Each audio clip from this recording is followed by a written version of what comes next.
Welcome back to the Lou Perez Podcast. My name is Lou Perez, and I'm happy to report that right now you can order my book. That's right, I wrote a book. It's called That Joke Isn't Funny Anymore, on the death and rebirth of comedy. Follow the link in the description or head over to Amazon and search for Lou Perez, That Joke Isn't Funny Anymore. If you want other options on how you can buy my book, please sign up for my newsletter at thelouperez.com. You could also join my community at thelouperez.locals.com. And if you haven't already, please subscribe to the podcast. And if you could leave a 5-star review, that would be amazing. Whether you're a long-time listener or a first-time, 5-star reviews are lovely. If you're looking for other ways you can support me, you can do so by supporting my sponsors. If you're into CBD products, please check out palomaverdecbd.com. Use promo code LOU to get 25% off purchases over $75.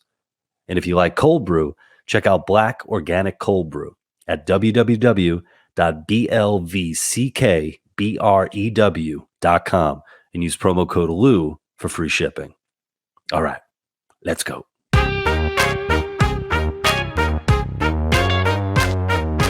I'm so happy to be joined by my next guest. She is an activist. Please give it up for Eliza Bleu. Eliza, thank you. Thank you so much for having me. I appreciate you waiting for as long as you did. We had to make this happen, and we made it happen. That's all. Yeah. That's all that matters. I'm excited to see you today because we haven't seen each other since Freedom Fest. That's right. We were at Freedom Fest in South Dakota. Yeah, so. We were, and you did amazing. And I saw you're scheduled to be there again this year. This year, they're going to do it in Vegas again. Yeah, Las Vegas. I'm very excited. Well, excited and nervous because I'm excited and nervous, but I'll be there again this year. Very cool. And do you know what you're going to be doing? Do you have like your thing already, your panel and all that already set up?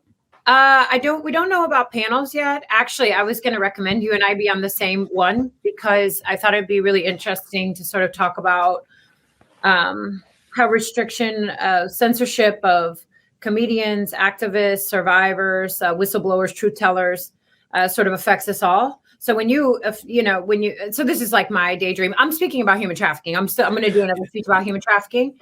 And it's called the Human Trafficking Industrial Complex. So it'd be pretty cool.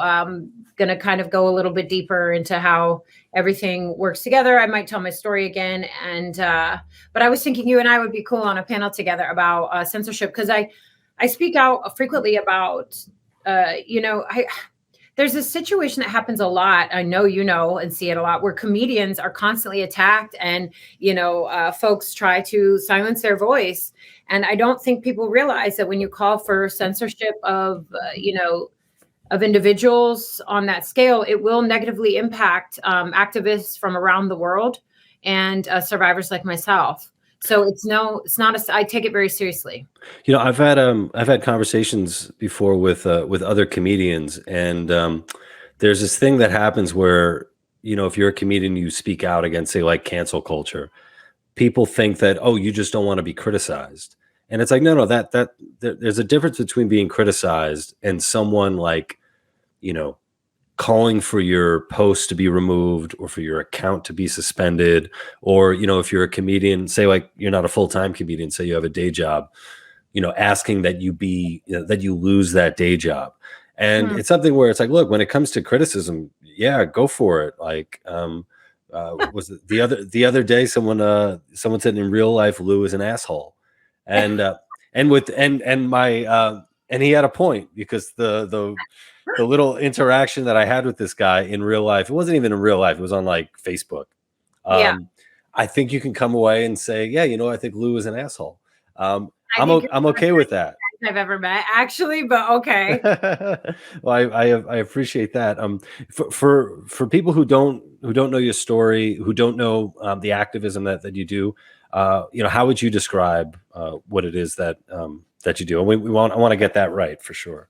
Yeah, no. Well, it's always constant. It's constantly changing.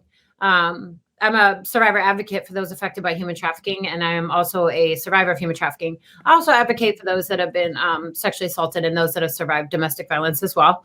In 2020, I stepped forward as a public survivor leader. So that just means that I sort of stepped forward with my story and started tweeting about human trafficking, predominantly because I was really nervous that the government's response to the global pandemic would increase the risk for exploitation via labor and sex. And unfortunately, I was right. But I started tweeting about human trafficking and telling a little bit of my story here and there. It was never my primary focus. Advocacy was always my primary focus. And then it sort of took off, and I'm really grateful for that. Now I'm a podcast host as well. So this is a new endeavor for me. I started a podcast. It's called the Eliza Bleu Podcast. And I really built it because there's a few reasons, Lou. There was a point during the Ghislaine Maxwell trial where I was trying to help one of the survivors of Epstein and Maxwell book interviews, press interviews. My goal with that, once I had talked to the survivor about it, was, let's not necessarily focus on the corporate press. Let's try to go more towards the independent media space. Nobody wanted to book her for an interview, not for corporate press. Oh, my apologies with my notifications there. Nobody wanted to book her for corporate press, and nobody wanted to book her for independent media. Big names. I'm not going to sell anybody out. It was offered to everyone, and it was not accepted. And I was really disheartened by that because I'd had such an easy time, Lou, like getting booked for big podcasts and whatever. Everything had come really easily to me. And I had never tried to help another survivor book interviews before like that, at that scale. And nobody wanted to touch it. And I still don't know why. I don't want to cast too many stones, but sometimes necessity breeds something new. So I made my own podcast, and I said to myself, I want to build my podcast up to the point where no survivor ever has to go to the corporate media again. So if they don't want to, with their story. But I am in the building phase. It's very new. 600 listens. My latest one has 70 listens on YouTube. Actually, the first debut podcast went number 58 in its category, but this latest one's, you know what I mean? They're not like slaying or anything, but I see the potential there. And I feel like if I build it, they will come. So I'm doing a mixture right now between just really difficult, nuanced conversations with cool and unique people, and also mixing in survivors of human trafficking, sexual assault, and domestic violence as well. Well, I think, you could just look in the mirror at the career that you've built for yourself, where, the more you've spoken up, the more that, people are attracted to, come and hear what you have to say. So I'm not like a part of the old guard when it comes to podcasts. I'm still trying to figure this out, but I think having that mentality of, if you build it, they will come is super important. With, I wasn't following the Jeffrey Epstein thing. I never watched the documentary, and I wasn't following this trial, but, the obvious question is like, where's the black book? Where's the little black book of all the names of the people who were involved with this thing? It just seems like, a complete, blackout when it comes to asking that obvious question. And you would think like the kind of culture that we have too, like, the amount of people who were intrigued by the Jeffrey Epstein thing, not only for, the horrors that he committed, but also like that, people just like dirt, and they like stuff like that. You would think they would be all over this saying, trying to figure out, who was involved. Well, a few things. There were a lot of people involved, and some have been held accountable. In his own way, Prince Andrew was just held accountable. He has to,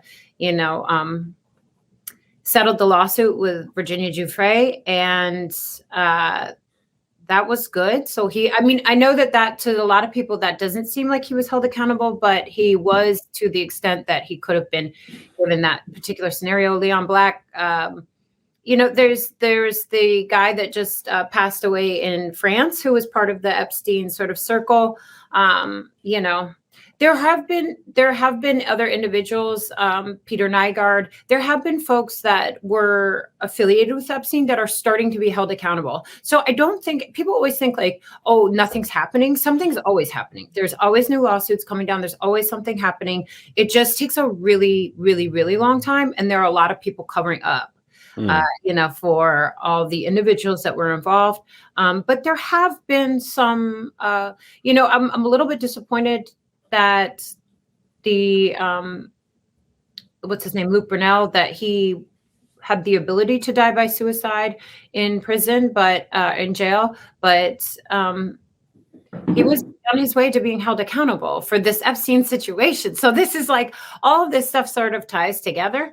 But I don't know if we'll ever fully know. My biggest wish would be that somebody from the FBI would come forward as a whistleblower and just sort of spill the beans once and for all. That's always been my hope right along, because I think getting the entire story at this point isn't likely through traditional means.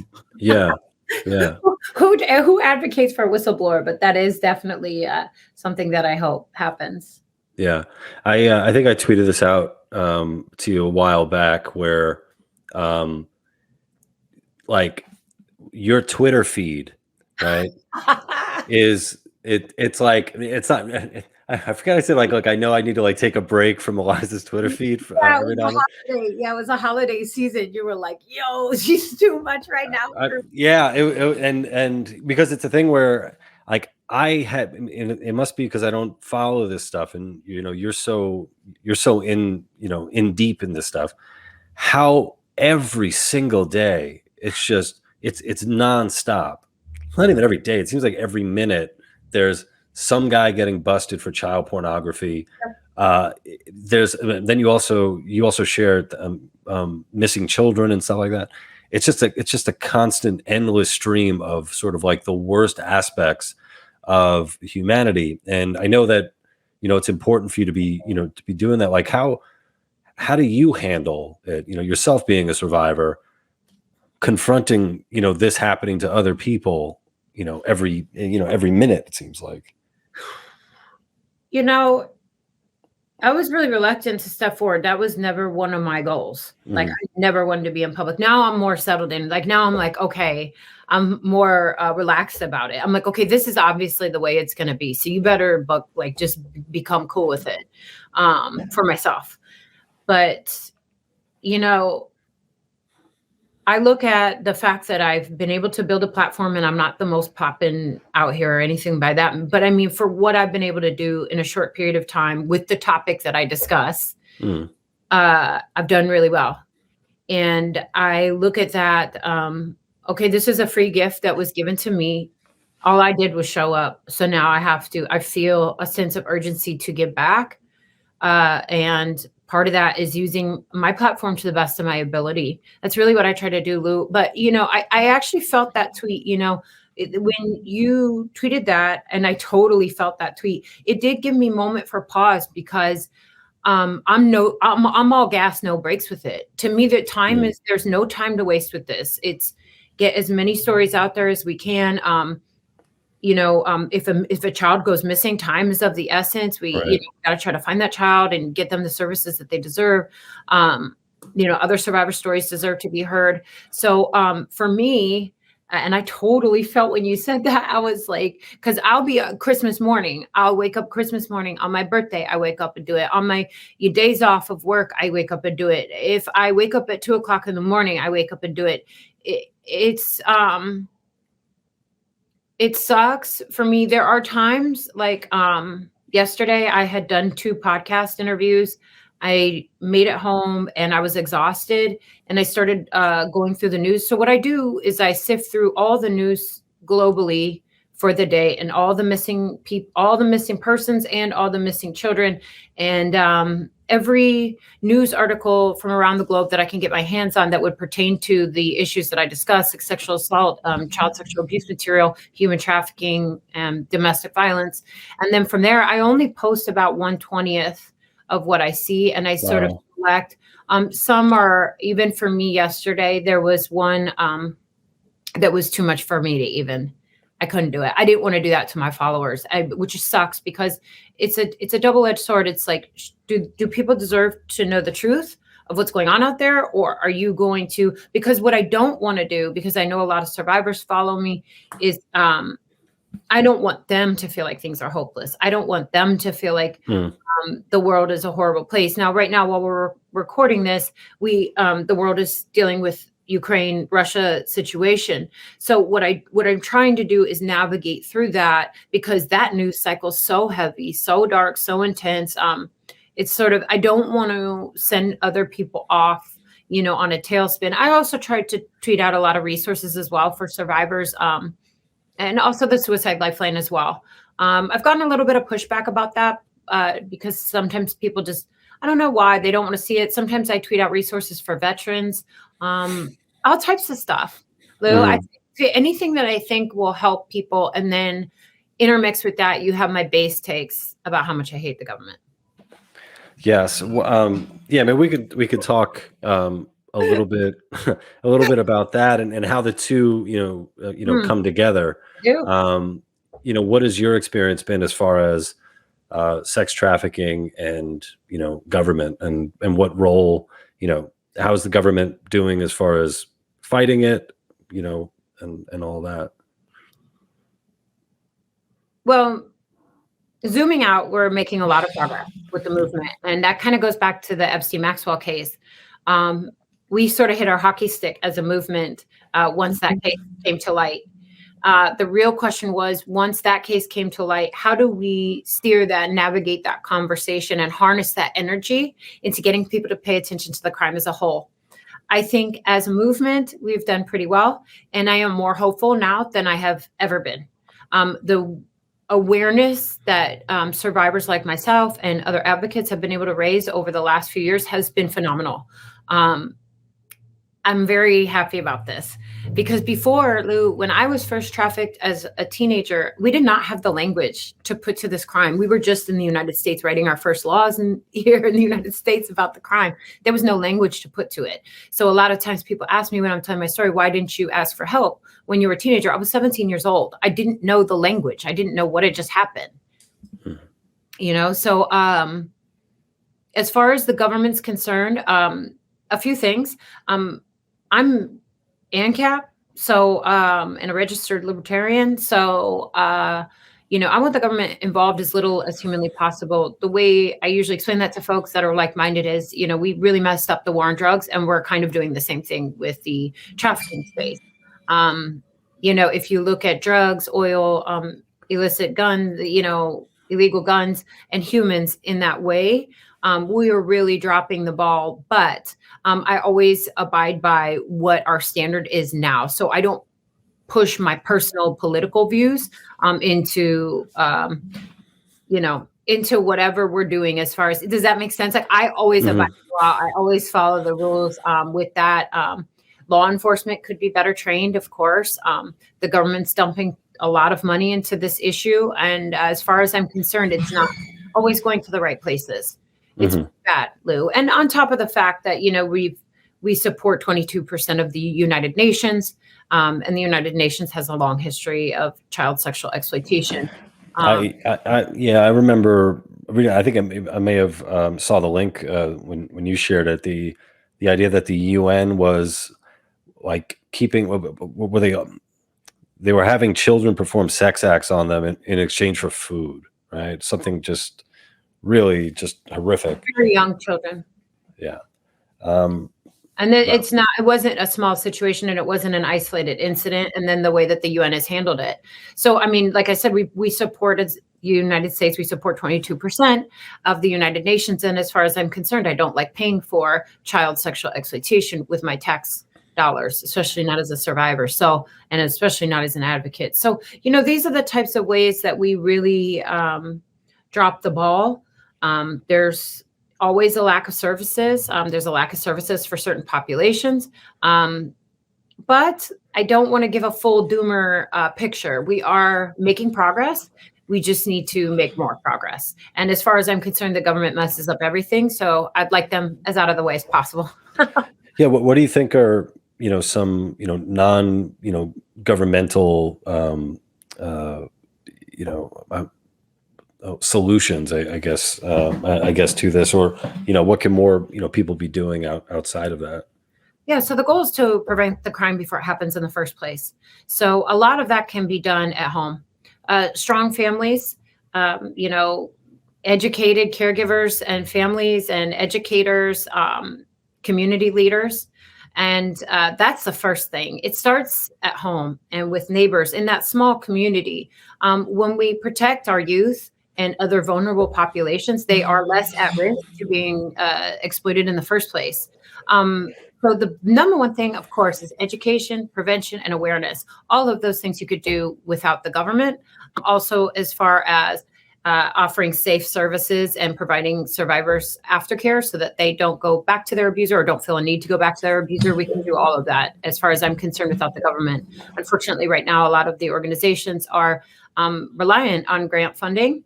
So the way that works, Lou, is that if the grant says that I can buy office furniture with the grant money, even if a survivor walks in and needs a place to stay that night, I cannot use that money that's allocated for office furniture to serve that survivor that night. So we might be fully out of money to give a survivor a safe place to stay that night. And if all the safe house beds are full, we still can only use that money to buy office furniture. It's ludicrous. The government messes up everything, So that's just one example. Like they put millions of dollars into figuring out how, climate change is going to affect, human trafficking years down the road. I mean, we need places for survivors to stay tonight, especially boys, men, trans folks, indigenous folks, of course, girls and women. But, we need places for people to stay and get the healing that they deserve. And, I always try to remind people when a survivor has an opportunity to be free, you never know what they're going to do. I've seen survivors do absolutely incredible freaking things. I mean, I know survivors that just pass the bar exam, survivors are going to go on to do amazing freaking things. And don't underestimate us. But when you give us a chance we have to have that opportunity to be free, Mm-hmm.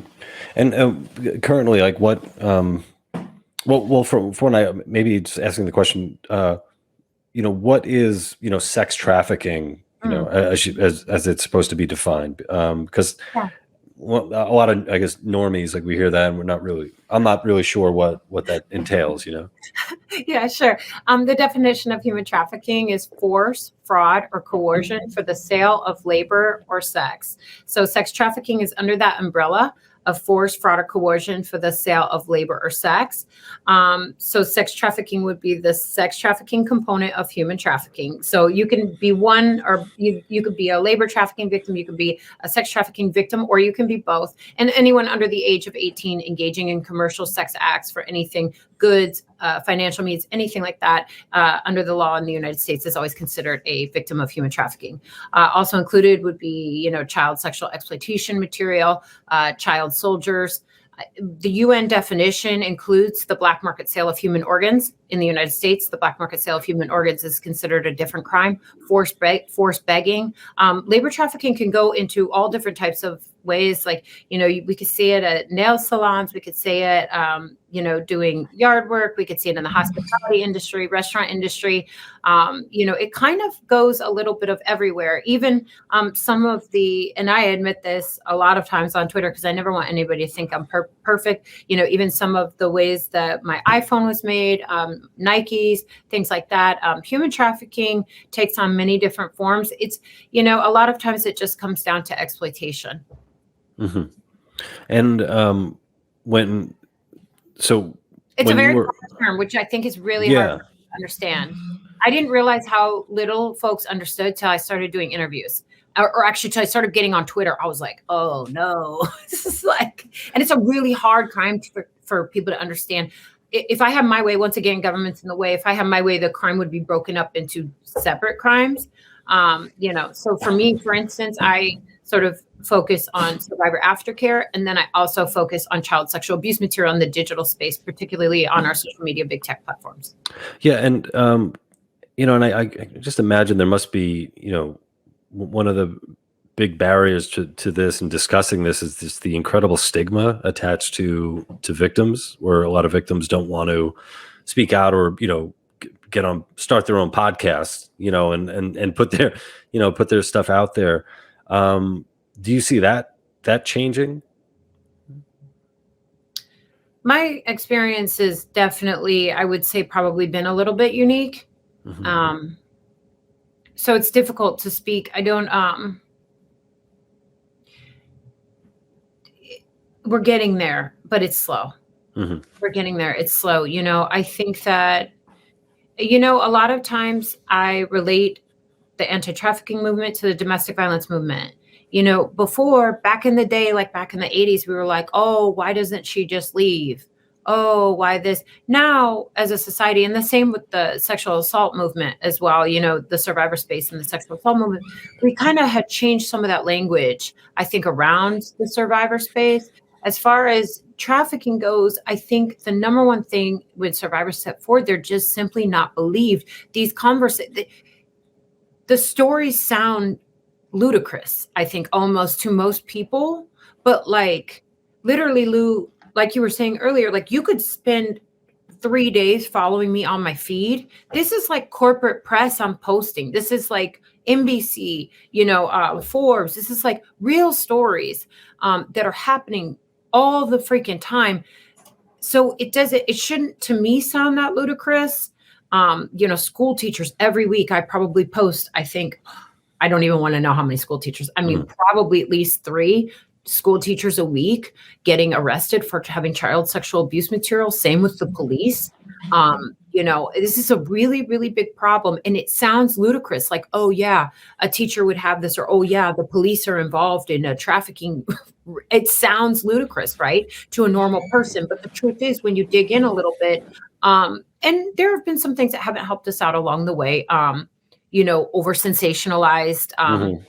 I hate using the word conspiracy theory because I'm a total conspiracy theorist, like for fun, but not for fun, but I like to go down the rabbit hole for fun. But there have been some folks that take it a little too far and hyper sensationalize or hyper focus on the elites, while not really understanding what the crime looks like as a whole, especially in the United States. But my experience, Lou, I mean, all in all, I couldn't be more blessed. I mean, I really couldn't, with the way people have received me. But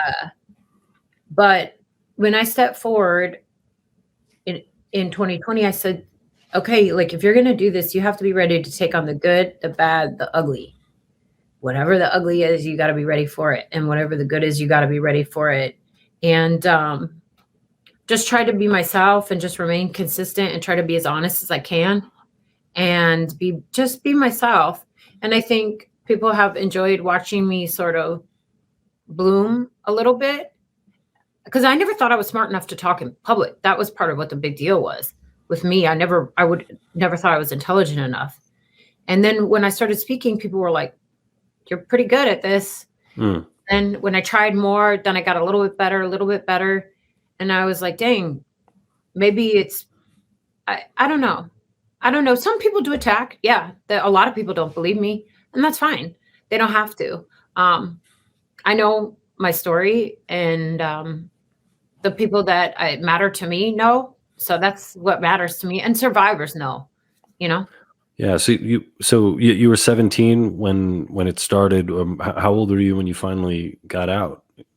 Yeah. So they started grooming me at age 15. But this is back in the day, Lou. This is before cell phones. This is, you know what I mean? There was no Facebook, Yeah. And maybe like grooming, like what that means. Yeah. It's a process where the abuser starts to identify a victim and figure out what their vulnerabilities are and ways that they can exploit them, and start to gently push the boundaries a little bit. In my particular case with the first abuser, I thought that he was a photographer in Los Angeles. He sold me the dream. I was homeschooled, so I was very naive as far as what the real world really looked like. And he told me he wanted to make me a star. I graduated early and moved out to Hollywood, California, very young age. And almost right away, I was sex trafficked as a minor. And so how I was able to get away that time. I'm sorry, just one sec. So when it's sex trafficked, was that mean having sex with him, or having sex? Was he like a pimp or something like that? Like, yeah, he was a trafficker, but part of that grooming process and breaking down those boundaries and barriers was engaging in some sexual activity with him. But it wasn't, there was also other things too, Lou. Like, I didn't come from a household of abuse. I wasn't a sexually active teenager. I also hadn't been in a home where drugs or alcohol was involved. But I also too went out to Los Angeles thinking I wanted to be a rock star. And I was like, okay, rock stars have beer, and then when the drugs were introduced, so my inhibitions were lowered. And I was scared. I was really scared. And, I don't know. Sometimes I wish I had done things differently, but I'm just, regardless of what I did then, I think I did the best I could do probably to survive. So I was really scared, but he did sell me. So that's a good point. He acted as an abuser and as a trafficker as well. So he sold me to someone else. So I was able to get away that time because I had a drug overdose. So I was left for dead. As a teenager, I was left for dead. And I was taken to Cedars-Sinai in West Hollywood, California. And I guess it's sort of on the border of Beverly Hills and West Hollywood. But I went to Cedars-Sinai. And, I wish that I had been honest then, because I feel like maybe I would. But I thought I was going to get in trouble, like maybe arrested or something. So I didn't know. But I had also never talked to anybody from the police. Like, I'd never talked to anybody from police. Like, I'd never dealt with any police. But now I've had a couple more run-ins. But I got out that time. It was good, but that initial trauma was there, Lou. And that's the thing. Even though I hadn't come from a household of abuse, that initial trauma was there, where I sort of thought that was all I was worth. Right then and there, I thought that was all I was worth. And everything in me was sort of sucked down from that point on. And unfortunately, I fell into the lifestyle again, a second time as an adult. I went to a strip club to be a cocktail server, and they told me I couldn't be a cocktail server unless I auditioned to dance. So this is a point, and I like to make this distinction very clearly. This is a point where I was a willing adult entertainer. So I like to distinct that, because there's definitely a difference between human trafficking and being a willing adult entertainer. Just because you're a willing adult, consenting adult entertainer does not mean that you're being trafficked. But unfortunately, I did meet my second trafficker through that lifestyle, and it sort of snowballed again from there. But those boundaries were already broken. I already thought I was trash. I didn't think I was worth anything. And unfortunately, when you meet a good trafficker, and I hate to call them that, but there's really no other. When they're good at their job, they will make you feel like that's all you are, that that's all you have to offer, and make you very dependent on them.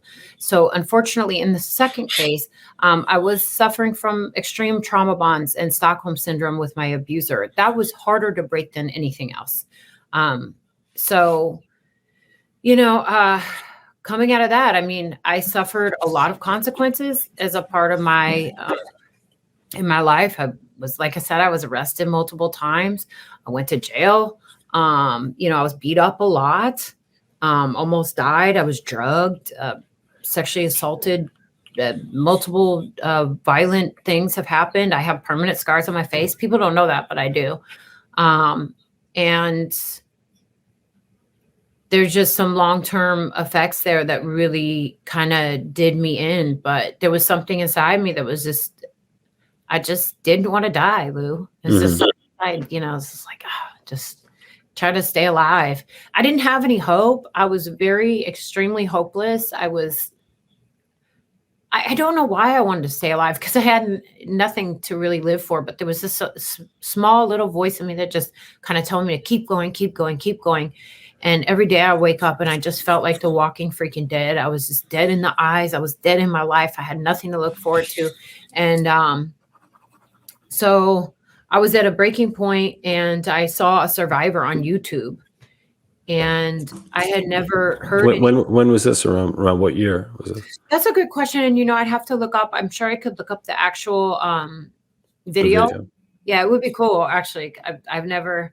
And also, too, I could look up the email I sent, because that would have the actual date on it. I read that all the time. But, that's one thing. I'm not going to lie, Lou. Like, one thing that kind of sucks about all of my past, my memory is patchy. It's not like patchy in a way where I can't put together reality, but things like years. There's a lot of other things too. Like, I couldn't sometimes tell you which came first, the chicken or the egg. I think I'm slowly starting to get my mind to where it probably could have been. I think, I never talk about this much. But when I'm trying to think if I've ever talked about this in public in this way, but when I was trafficked the first time as a minor, when I got free, I had lost like the ability to write, and I couldn't think right. Does that make sense? Like, I couldn't write.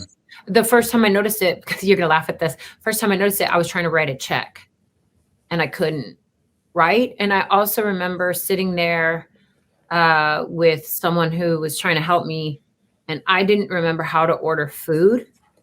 Wow. So, like, things like that were really, and I was closer to being an adult than a teenager, my mind was done.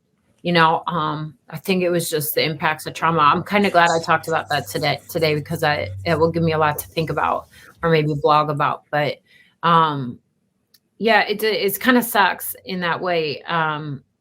But that's how broken I was. I think people see me now, they think like, oh, she's normal or whatever.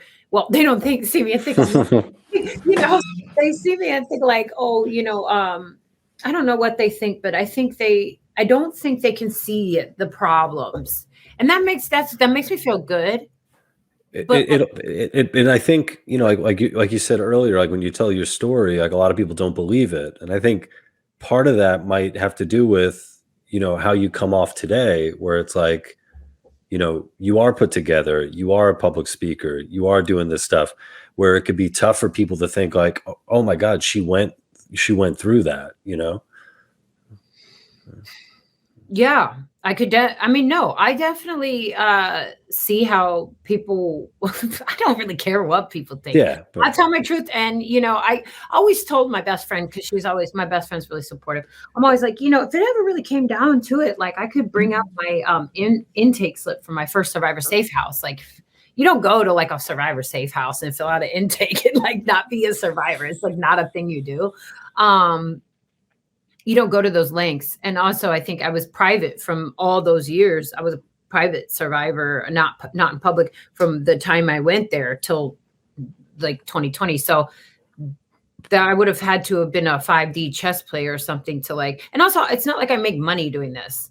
Like, that's the other thing. Like, I make money for working, but I don't make money for public speaking. I don't make money. I'm definitely losing money on my podcast. I don't make money. So like, that's the other thing too. It's not in it. I don't know. But anyway, long story short is we got to find a way for Eliza to make money and for me to make money too. So right. So if you have any extra money, I don't mind not making money. I just can't put a lot of extra money because I don't have a lot of extra money. So that's kind of my thing. And I am compensating any survivor that comes on my podcast. Not a ton, but just something. It's sort of in the survivor space. It's sort of seen as like you don't really have a survivor relive their trauma for free. So I just pay the survivors that come on my podcast. Correct me if I'm wrong, but at your talk that you gave at Freedom Fest, did you talk about, were you in like massive debt because of your trafficker, like just Can you just talk about that for a little bit? Sure. Yeah. Because I made some progress since then, Lou. So I'm happy to talk about it. But yeah, when I left my former abuser, the second time, like the second one, and just for if there's any survivors listening, like please, just know I returned to my former abuser multiple times. Like I said, I was very in that Stockholm syndrome, trauma bond relationship. So if that's something that you're going through, like, please keep trying, please keep going, judgment free. If you decide you want to leave, the human trafficking hotlines, 24 hours a day, 365 days, it's all the time. And then same with the domestic violence and sexual assault hotline. So please reach out if this is a conversation that affects you in any way. And you can reach out to the hotline if you've experienced past or recent trauma. So it doesn't have to be just like you're trafficked now. Even if you just listen to this and it triggers something from your past, please reach out to a trained advocate. You can call confidential and judgment free. But yeah, my former abuser had racked up close to $100,000 of debt in my name. Wow. Yeah, the survivor that sort of that I found on YouTube always says, when you leave your pimp, you leave with nothing. And I said, girl, when I left my pimp, I left with less than nothing. So I left and that's another thing too, things look so grim and so dark, Lou, that you almost stay there because you're like, okay, well now how am I going to make these like, how am I going to do this? How am I going to do that? A trafficker will make sure most traffickers will make sure that you have bare minimum necessities because they need you alive and they need you good so that they can continue to make money off of you. So they'll give you what you need, but just enough to keep you alive and to keep you for what you're needed for. But yeah, I left with less than nothing. I am down now, Lou. I think I'm down to 6,000. What am I down to? Oh my God, that's amazing. Thanks, Lou. Yeah. That's incredible.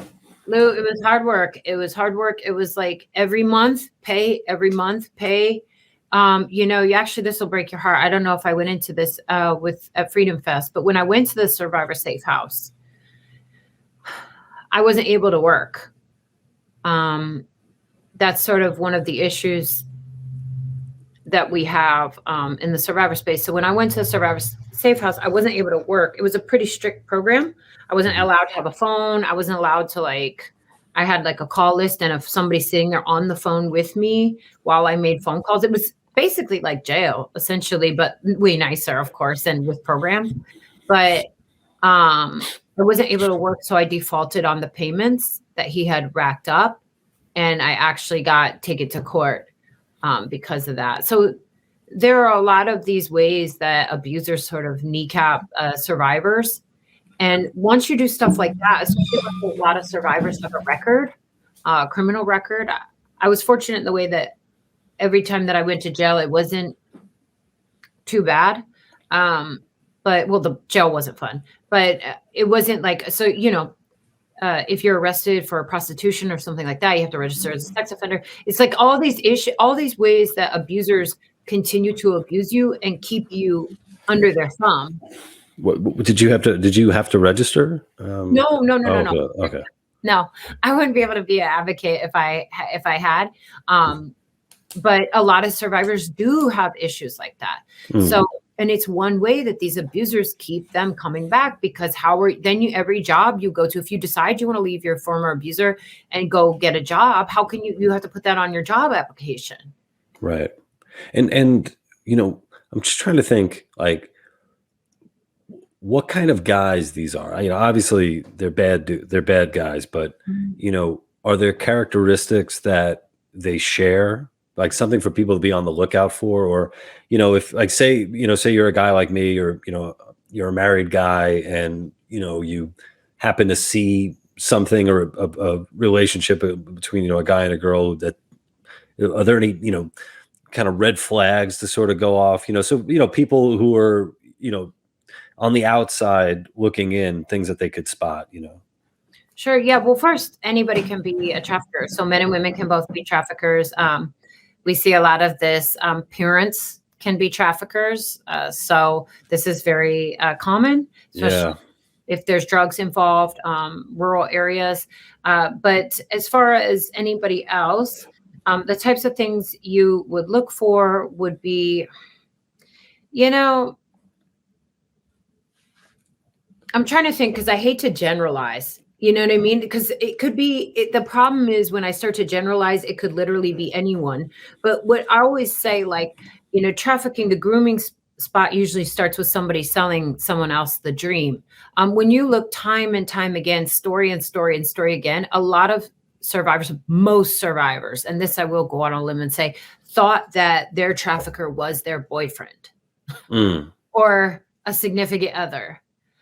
So that's always a pretty big red flag when someone that you think is your significant other starts asking you to do things that you're not comfortable with for money. That's a big red flag. That's a big red flag. Abusive tendencies, isolation, of course, any type of physical abuse, any type of sexual abuse from within the relationship always could get bad.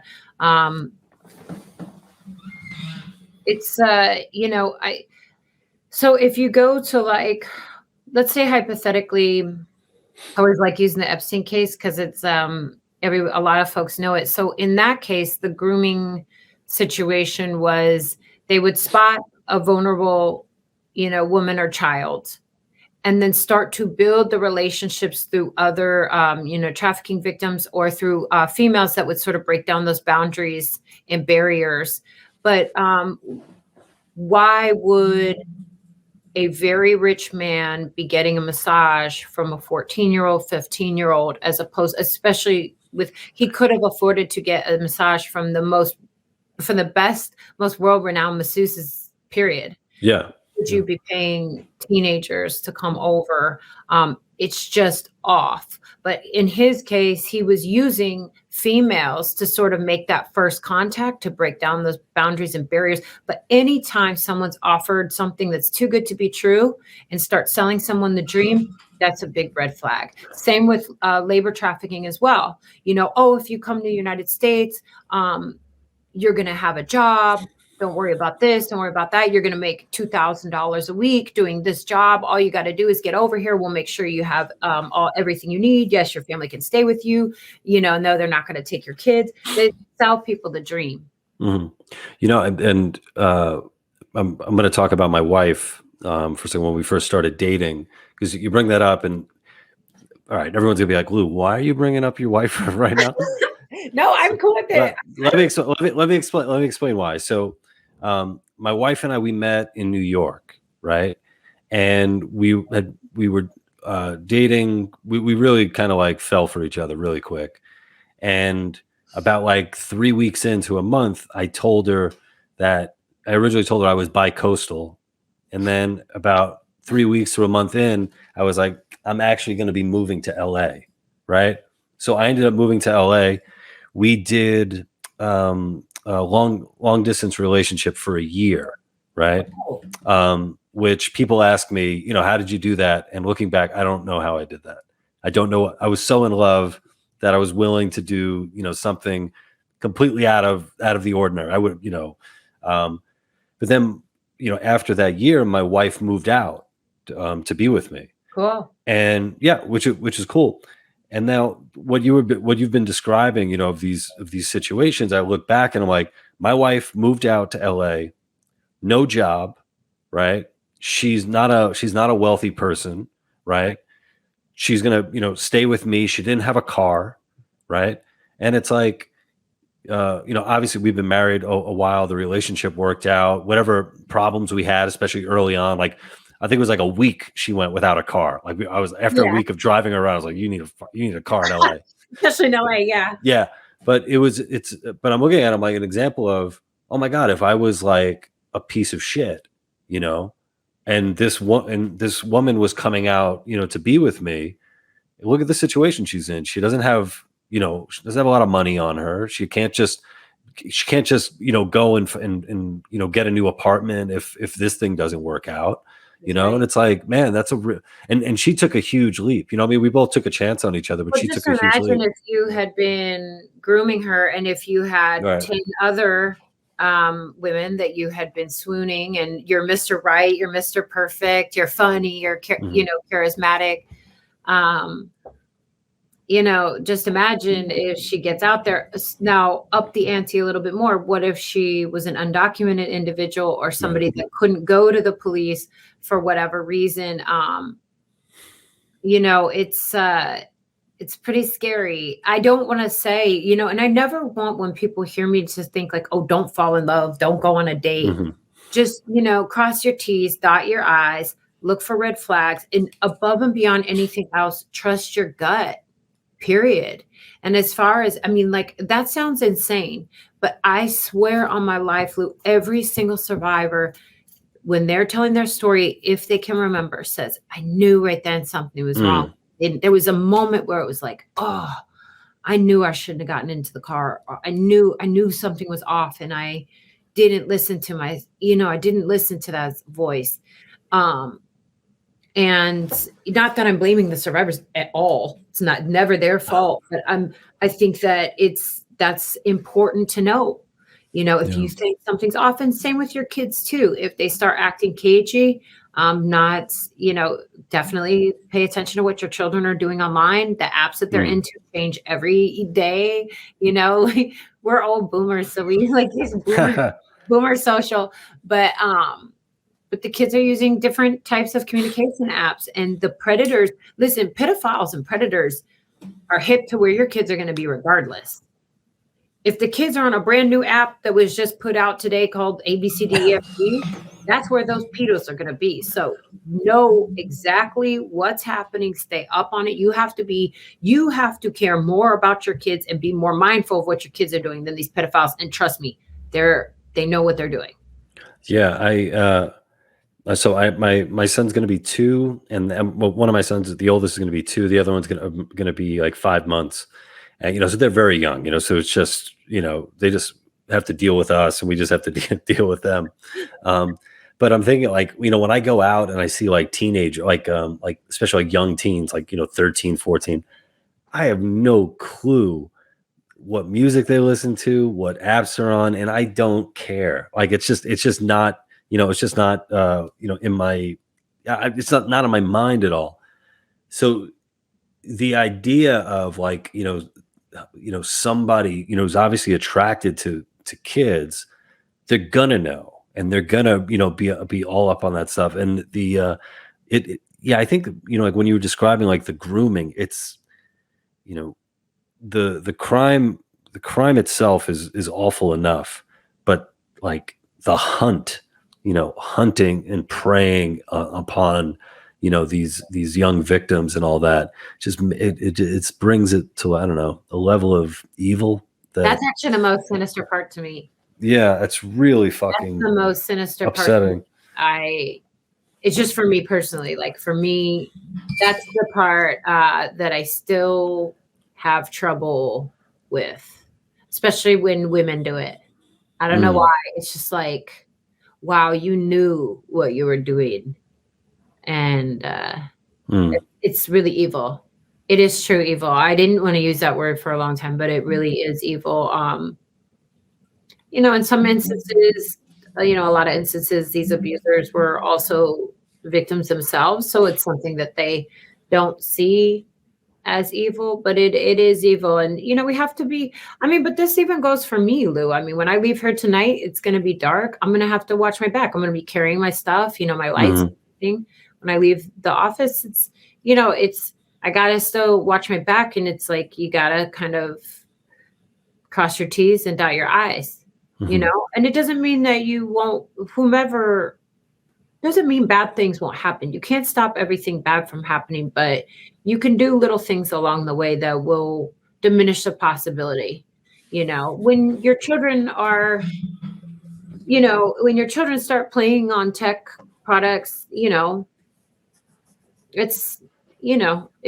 nerve-wracking. I wonder by the time your children are old enough to start playing on it. What is that even? Yeah. What is that going to be? Yeah. I'm wondering what that landscape will look like. I have some ideas of what it will be, but, and that is something I kind of focus a little bit of time on is, what the next human trafficking iteration will look like. I have some ideas, but with with your own story and everything that you've been through, something that I was thinking about, is obviously where your family was during this, if you were communicating with them, like where were they when this was all going down? Like, did you ever reach out to them or vice versa?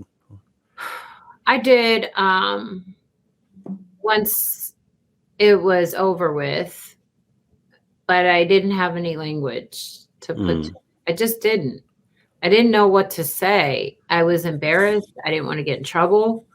I had tried to be punk rock and be like, oh, I'm going to Hollywood. There's nothing you could do to stop me. Because I thought I was badass. And I didn't want them to know that I had failed. It felt like failure. So I wasn't honest. And I don't even know if I had been like, I don't know what would have happened. Hindsight's 2020.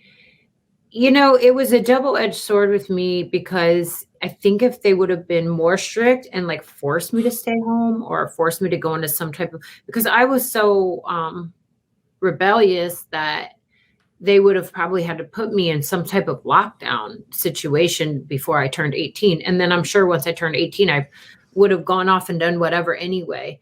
So I am glad that they weren't overbearing to the point where that line of communication was never fully broken. Mm-hmm. And how have things been as far as relationships and friendships and that? I mean, everything you've been through, do you have a tough time? Like, my parents and I don't talk about it too much, like ever, really. It's funny because in my real life, I don't talk about it too much. It's not like I'm like doing whatever else. Like before, like I'm just, chilling, vibing, like in my real, like when I'm not doing this type of stuff. I was just telling, because I just saw Tim Dillon had announced that he was going to be somewhere near me soon. And I hit up my best friend, like, oh, I'm going to hit up Tim. I'm going to roll through the show. You know what I mean? Like I'm trying to chill and vibe. It's not really a thing. But my parents and I have a great relationship. Like I think a really, really good relationship. I love them very deeply. And my friendships, I will say this, I'm really, it's hard for me to trust. And I watch people for a really long time before I even bring them into my friend circle. And then I super watch them before I do business or engage in any type of romantic relationship with them. I mean, I watch them. I could be watching them for a year. I watch how they respond to certain things and whether or not I want that energy around me. But part of that too is knowing my worth. That's the other thing too, Lou, is that I got to a point where I was like, oh, I'm not wasting my time anymore with these people. Like my time, I am valuable, and I need to start acting like it. So, but that took me a long time. I mean, I'm almost 41. That took me a long time to like realize, like, okay. I just turned 40. Just turned 40. Yeah. 40. Thank you very much. Happy birthday. What'd you do? We had let's see, on my birthday, I brought my wife and my kids to my parents in Queens. So that was nice, celebrating that. And then on the Sunday after my birthday, just had like friends over to my house. Very very very low key. And now we have my son's second birthday coming up. He's born a month after me, and that's going to be like we started inviting people, and people are saying yes, and we're like, oh man, people are coming. Like we're going to actually have like, oh, this isn't going to. Yeah, exactly. But talking about like how you were saying, like, your whole life isn't just, talking about this stuff. Before we got on this podcast, I ate Chinese food way too fast and way too much. So my tummy is and I'm 40. You have to go. Don't worry about it. No. I was actually talking to you. I've actually felt a lot better. But like before we started, I was like, I ate too much Chinese food way too fast, and I guess this is. They would have given me a week to get a haircut. This is 40 now. Yeah. Well, my knees are starting to hurt bad, so I got to start working. Oh, really? Out. It's like, yes, my knees are starting to hurt bad, and I'm getting older, Lou. Yeah. Do you ever do Pilates by any chance? No. So Try I it. need to start doing a thing. Mm-hmm. I got real complacent during the last 2 years. It's time to be back on my grind, Yeah. you know? But these are the types of things I think about. But I'm just trying to live my best life. I'm trying to do the best job I can do. And I try to just, every day I'm like, dang, if this is my last day, like I want to go 110%, but I do need to add in, there are still ways in which my trauma manifests. And I haven't been fully transparent about that in public. And I'm wondering when the dam will break. I think it would be interesting if it did. And, I'll probably get to a place where I feel more comfortable being transparent. But there's some things you got to keep some of your cards close to the chest, Lou. Yeah. Can't be out here giving the full, Yeah. But what I mean to say is I think that, food and some things like that and not taking care of myself the best way I could. Well, I don't even know if that's a trauma thing. I think that's just me being lazy thing. But, I'd rather sit around and on Twitter Spaces or do whatever than, hit my treadmill. I bought a freaking treadmill. Like it shouldn't be that hard. Oh, nobody uses a treadmill. You just throw laundry on it. That's just how it goes all the time. My cats jump up on it. They love it. My cats love it. But no, but I hear you, especially like me over the past like 2 years or so, like not working out the way that I used to and allowing myself, to pig out on it. Sometimes it's not even pigging out. It's just, not getting enough of, vegetables and all that. It hits you. It's a real thing for sure. It's really hitting, yeah. But it's, food. Well, I'll be honest. I mean, the last 2 years has been a little weird. So I'm just I'm like, okay, girl, it's time to get back on your grind. So my hope is to be kind of back on my square by the time I go to Freedom Fest. Because, I'm like, I'm not young, but I'm like, I still want to be the best I can be. So, and look good in Las Vegas. Definitely. That's the way to put. I want to look good in Vegas too. Let's keep it all the way real. I want to look good in Las Vegas. and I know that you'll get there, and it's gonna be great seeing you there. If I don't see you beforehand, I thank you for the work that you're doing. It's opened my eyes to a lot of stuff I didn't know was happening. And I really hope that everybody listening to this we'll check out more of your stuff, and definitely check out your podcast. Please, I need the views. I need the spins. Please, just turn it on. You don't even have to listen to it.